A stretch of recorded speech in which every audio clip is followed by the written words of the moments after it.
Hey there, my name is Curious and today we are going to understand how the conservation of an old heritage structure is done. Well, conservation involves various processes like maintenance, preservation, restoration, reconstruction and adoption. And this particular video focuses on preservation and restoration. Let's get to know the person who is going to help us understand this process of conservation. तुमचं नाव काय? राजू मरगुटकर. तुम्ही म्हणजे ह्याच्यात कसं काय आलात म्हणजे construction मध्ये हे जे आहे या कामामध्ये कशामुळे की आमचं खानदानीतलं एक काम आहे. वडार समाजाचे म्हणजे पूर्ण आम्ही दगडाचं काम करणार. मग त्याच्यासाठी आमचे वडील लोक दादा लोक वडील लोक सर्व हेच काम करतात. आम्ही सुद्धा हेच काम करणार. आता आमचे लेकर आता शिक्षणाला आहेत. त्याच्या पुढे आहेत आता.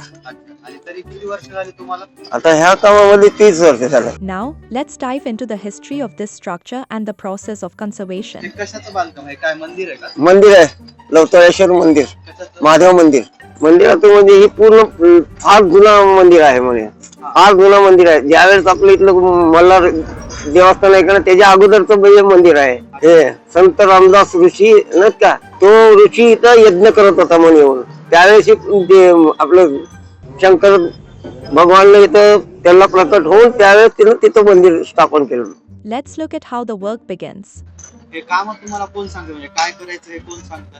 हे आता हे आमचं ठेक्यात म्हणजे आमचे मालक हे कंस्ट्रक्शन जो घेतात ते मालक, मग त्यांनी आम्हाला काम देतात. आम्ही आपले किल्ले हेमलपंथीचे मंदिर आहे, जुने पलके किल्ले झालेले ते सर्व हे दगडी काम पूर्ण आम्ही करून देतो. त्यासाठी तुम्ही काय काय ड्रॉइंग वगैरे आली का तुम्हाला म्हणजे ते मग तुम्हाला आमचे इंजिनियर पूर्ण ड्रॉइंग करून आम्हाला देतात. आम्ही त्या पद्धतीने काम करतो. पूर्ण पहिला आणून सगळं मटेरियल ओके तयार करायचं, नंतर आपण काम चालू करायचं. I wonder how are dismantled structures reconstructed, and I also wonder how an old stone is replaced with new म्हणजे stone. तुम्हाला कसं कळतंय कोणते जुने वापरायचे परत? नाही, आम्ही नंबर लिहून चालू ज्यावेळेस पहिलं होतं ना त्यावेळेसच नंबर लिहून ठेवतो.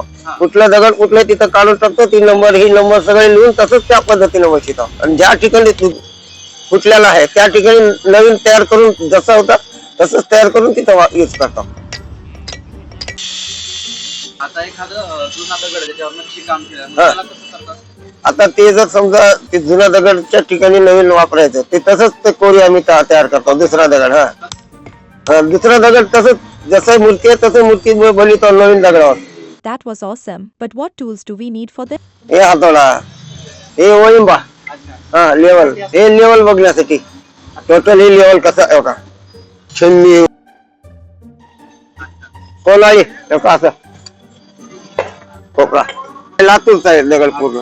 बर. आणि हे ह्याच्यात हे एकच प्रकारचा दगड आहे का वेगवेगळे असतात? एकच प्रकारचं आहे. सगळे एकच हा. प्रकारचे. म्हणून लांबी मोठ्या असतात, ही हा. जाळीला कमी असते. पण कोणते 2-2 फुटाचे 1.5 फुटाचे जाळीला आहेत, 8-8, 9-9 फुटाचे लांबीला दगड आहेत.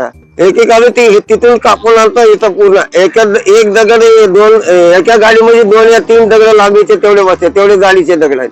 हा. बाकी इथं आणून तोडायचं. आम्ही इथं आणून इथं ऑलरेडी म्हणजे तिकडून मालक इथं आम्ही तयार करतो. आणि आता ह्याच्यात एखादा क्रॅक वगैरे गेला दगडा जर क्रॅक झालेला असला का मी बाजूला रिप्लेसमेंट बाजूला काढून टाकतो, तो दुसरा नवीन दगड घेतो, चालू करतो काम.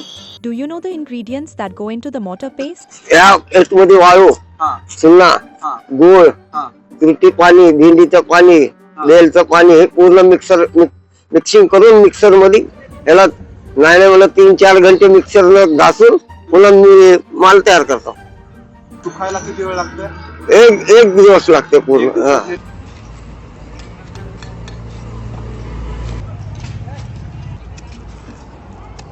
आपल्याला वॉशिंग करायलाच पाहिजे. हा. कमीत कमी 10-15 दिवस वॉशिंग केलं का मग एकदम मजबूती होते. Let's learn about the maintenance of these structures and long-term effects. आणि आता ह्याला मेंटेनन्स वगैरे काय असतं का? मेंटेनन्स काय काही काय काही हा. आता हे फक्त काही दिवस पहिले पाणी मारायचं मग नंतर झालं पुन्हा मेंटेनन्स काय नाही त्याला टाइम रिपीट झाला. I wonder how such heavy stones are transported from place to place. आपल्या इकडून तिकडे म्हणजे यायचं असेल का मोठा दगड जर राहिला आम्ही आता त्याच्यावर मोठा दगड न्यायचा आहे आपल्याला, तो उचलायला तिथं क्रेन जात नाही, बरोबर काही जात नाही. आम्ही त्याच्यावर काय करतो, आपले रिकामे पोते असतात का त्या रिकाम्या पोत्यामध्ये माती भरतो. 1000-1000 1-1 लाख पोते रिकामे आणतो आम्ही. माती भरतो, माती भरून त्याच्यावर अँगल टाकतो, अँगल वर दगड पलटी मारत वर येतो. आता त्या किल्ल्यामध्ये ना क्रेन जात नाही ना काही जात नाही. बरोबर आहे. मग ती कसं नेत असेल ह्या पद्धतीने नेतो आम्ही ती. And that's all, folks. Keep learning, keep building, and we will see you in the next module.